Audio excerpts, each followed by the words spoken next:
Hi, this is the chorus track here. I just wanted to take a little bit of time in this video, as people maybe who are following me on YouTube know I have a huge interest in music. Now, country music wouldn't be my number one. I'm a real rock chic, and that's maybe I'm a rocker. I like the rock and roll and the rock and the soul and the jazz. And I was listening to Rachmaninoff today, so that was a nice break from what I usually listen to. I really was always interested in classical music, jazz and rock, soul, funk, anything like that. But country music was always something that, well, the Irish country music, I found it, I mean, it's huge and on now, but I certainly always thought Kenny Rogers was brilliant. And then, of course, Islands in the Stream was a fantastic duet. I mean, it must be one of the most enduring duets of all time. And then, the later duet they've done about friends, we've been friends, that one seems to have been very popular. And of course, Dolly Parton's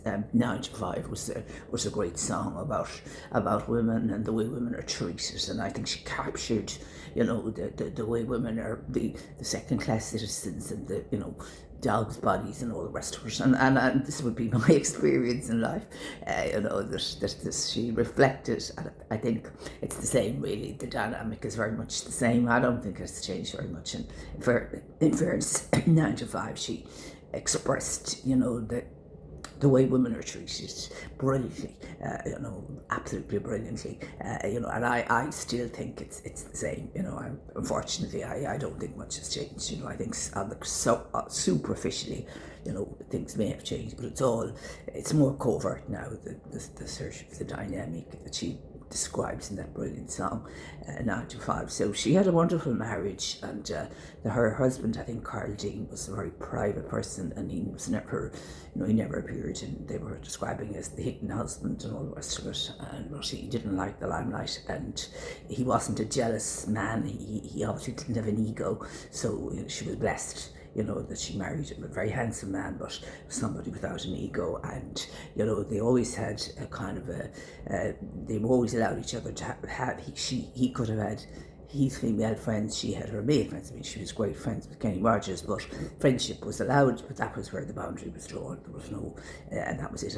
And they were very clear about that, and they both held that, that loyalty to each other. And it was a wonderful, wonderful marriage. And she was so happy. He made her so happy. He was always there for her, but he was never, with her in the light. He didn't like the limelight, but he supported her, and he wasn't envious. So he wasn't obsessed with his own ego. He was quite obviously confident in himself.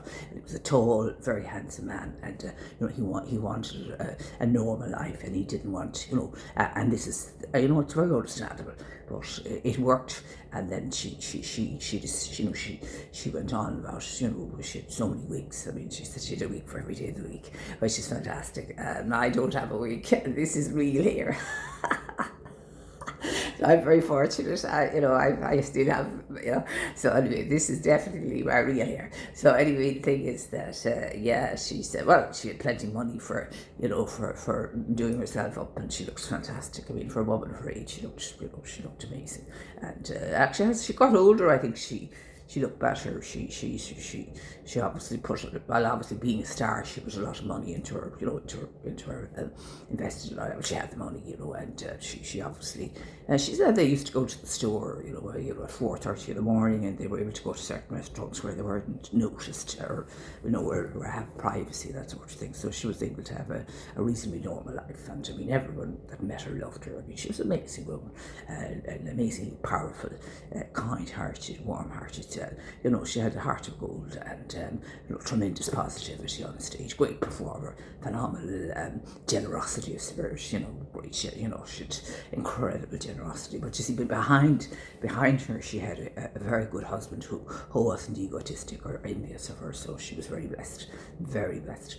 And there are a lot of stars, unfortunately, women stars who don't have those sort of husbands, and they don't last. Unfortunately, they don't last too long. The egotistical man is a very difficult man to please, as any woman knows. So there's a lot of them around. So that's the story, and I've had the song on my YouTube videos. I have a certain number of songs that I put through my videos from time to time, and that 9 to 5, I've put through a number of times in a number of the different videos, and I have songs from Christy Digman and the script. I have songs from the Beatles, Don't Let Me Down, that great song on the rooftop, and I have songs from Paul Weller, I have songs from Joni Mitchell, Bob Dylan, and a number of others, the rock bands that I put up recently that I've been listening to. So a lot of songs from Van Morrison, and people like that. So just the things the music that I'm interested in. If I'm listening to a particular song, or if I'm thinking about a song, I sometimes put it in the video, and it'll give me a break from the concentration that you need when you're doing work or research, etc., etc. So I have to just pay tribute to Dolly Parton, because she has she has been part of the YouTube journey, and her, she's inspired millions of women over many, many years, and it's just very sad what happened to her. It seems to me that her husband, I think last year, passed away in March 2025, and he had got dementia or Alzheimer's, and then she appears to have gone downhill after he, they were obviously, very, very close, and she went downhill, and this can happen in a lot of cases where, I've seen it happen so much, where, a couple, a man loses a wife, or a wife loses the husband, and the relationship is rock solid, and then one passes away and the other just deteriorates. So no one is prepared, I suppose, for this. What happens when you lose a partner. No one is prepared for how to manage. It's very difficult. And then society. If somebody says society will all come around, support you on the day of the funeral, and for maybe a short time later, and then somebody told me that a few years ago, who lost his wife, that 3 or 4 months after the wife had passed away, he was on his own, basically, that sort of thing. So it's very difficult, and it must have been very difficult for Dolly Parton over the last year. I wasn't following. I didn't realise that she'd lost her husband, Carl Dean, I think was his name. So it's just very sad. But I just want to pay tribute to a wonderful woman, an amazing woman who has been part of my YouTube journey, and she looks amazing, absolutely amazing, and I wouldn't mind looking like her.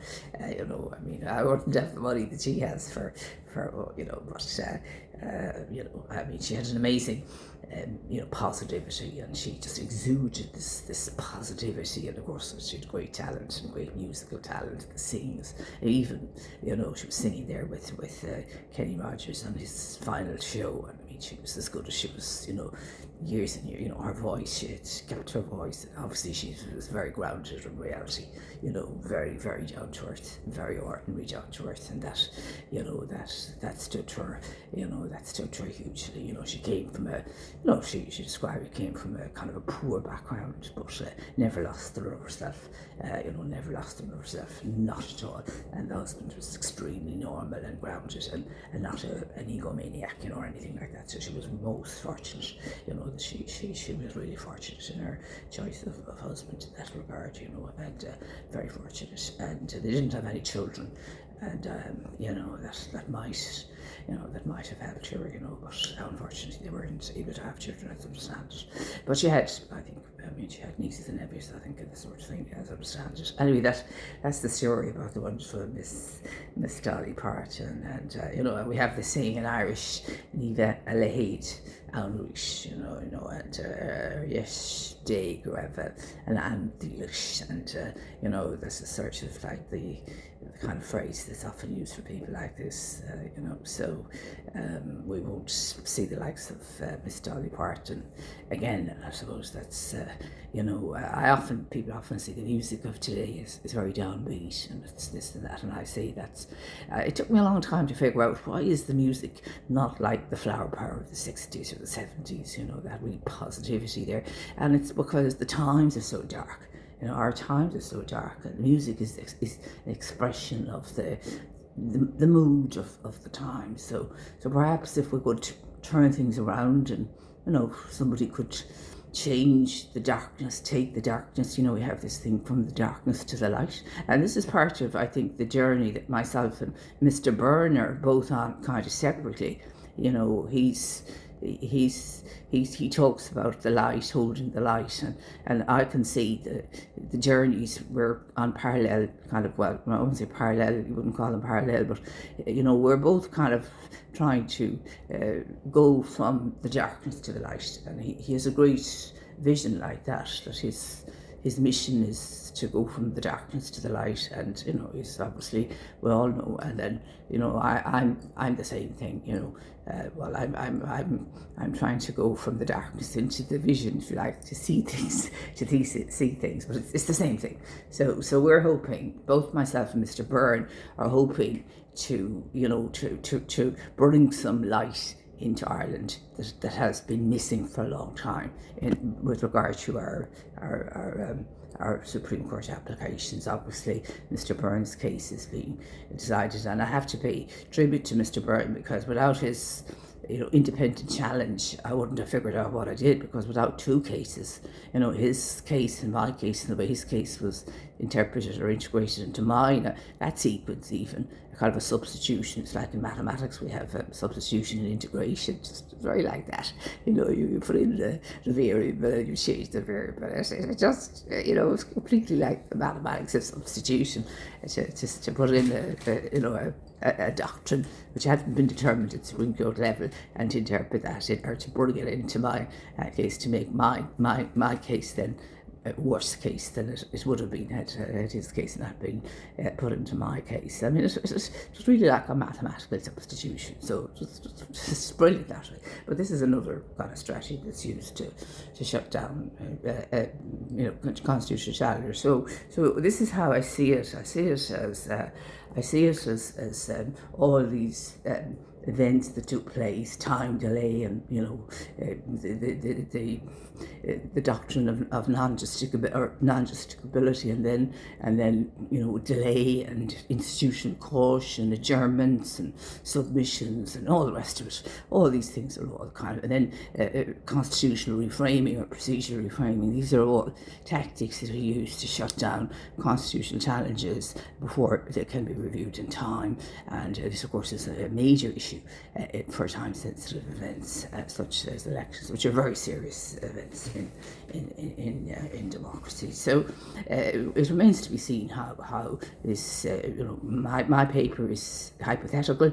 It's a hypothetical paper based on you know, an assumption. What if, you know, we'll say something went wrong with the nomination, then what would this all mean? So it's very much a hypothetical paper. It isn't, you know, it's you know, abstract in that sense.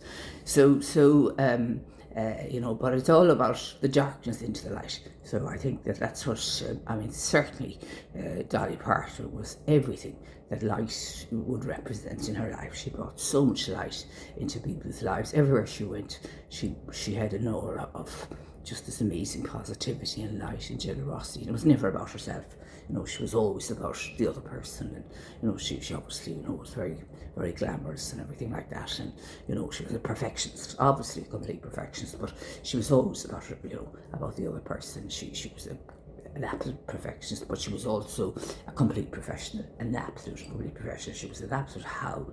I put up a video there of a concert, and she used to scream on it, and I didn't realise she was such a screamer, an absolute scream. She had a great sense of humour, and she said actually her husband also had a great sense of humour, and she said the sense of humour between them was, you know, the crack between them was brilliant. So it was fantastic. So that's just a tribute to the wonderful Miss Dolly Parton, and you know, that she was fantastic, and it was great to be able to put her 9 to 5 video through my YouTube's, you know, many times, I would say, as I thought of, you know, what she did, you know, to express the position of women in the world, you know, through that wonderful and empowering song. And then, you know, to read about her sad passing today is a huge amount of tribute to her, as she was well deserved.